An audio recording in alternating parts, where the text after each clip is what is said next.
Le Proche-Orient avec l'information de la matinée, je vous la délivrais à 10h. Un drone a été lancé sur la résidence privée du Premier ministre israélien Benjamin Netanyahou, située dans la ville de Césarée, c'est sur la côte dans le centre d'Israël.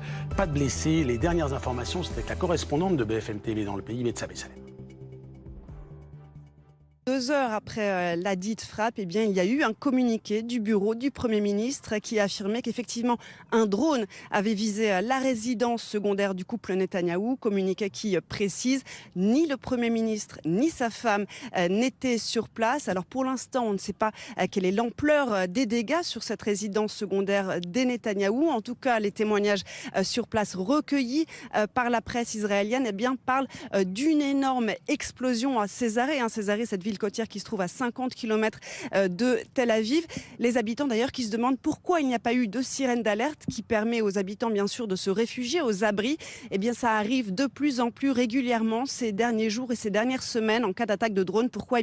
Parce qu'à la différence des roquettes et des missiles, les drones changent de trajectoire en cours de route et volent très bas, ce qui leur permet d'échapper au radar de la défense israélienne. A noter d'ailleurs ce matin que beaucoup de drones ont été tirés depuis le Liban dans de nombreuses villes du nord d'Israël.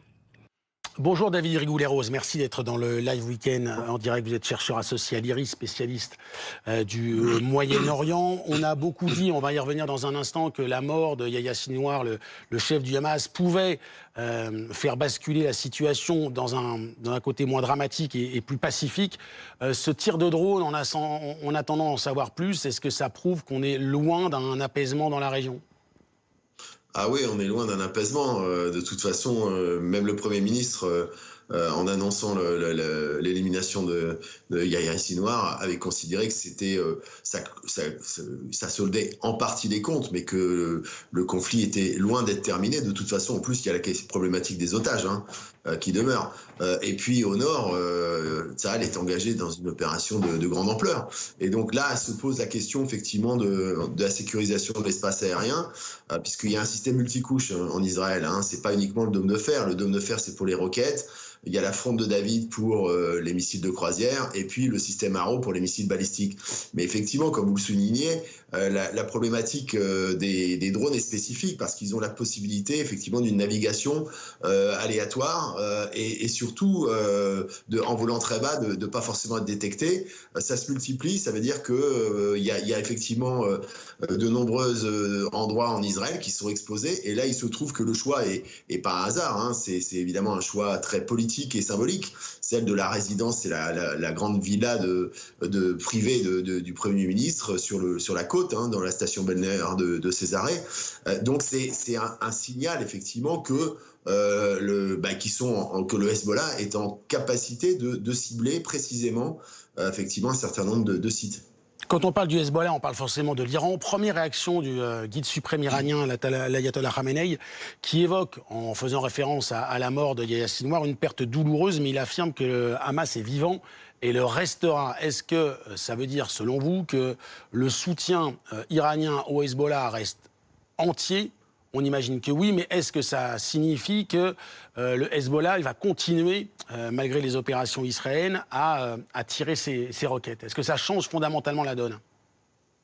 En tout cas, le Hezbollah vient d'indiquer qu'il passait une logique d'escalade, qu'il y avait une nouvelle étape qui était franchie. Et l'envoi de ces drones, puisque certains seraient passés par la mer, manifestement, confirme effectivement cette logique d'escalade pour montrer que... Je vous interromps juste parce que ça, on est dans la sémantique assez classique du Hezbollah ou de l'Iran. Mais est-ce que, selon vous, qui connaissez parfaitement la région, est-ce que c'est encore possible que le Hezbollah puisse mettre en œuvre cette logique d'escalade ? Oui, c'est encore possible avec notamment les missiles de précision. Et un certain nombre de drones qui sont kamikazes, qui sont susceptibles de ne pas être détectés. Donc c'est possible. Jusqu'à présent, il y avait encore... d'ailleurs, ils l'ont signalé, qu'ils n'avaient pas utilisé toutes les armes à leur disposition. La vraie question, ça va être de savoir si c'est validé par Téhéran, puisque Téhéran se retrouve directement engagé aujourd'hui, alors que ce n'était pas le cas avant, et que Téhéran est dans l'attente de la réplique israélienne.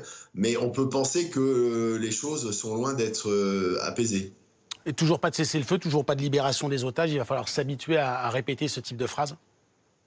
Oui, malheureusement, le conflit s'est étendu, il s'est élargi, hein, quoi qu'on en dise. Même si il y a encore de la part des acteurs le souci d'éviter une escalade qui serait totalement incontrôlée. Mais enfin, de toute façon, elle est là. On le voit bien avec la multiplicité des fronts, hein. Il y a eu d'ailleurs des frappes sur les Houthis, et pas des Israéliens d'ailleurs, hein, des Américains. Et c'était un message aussi à destination de Téhéran, puisque c'était manifestement en recourant à des bombes perforantes, donc susceptibles de frapper en profondeur.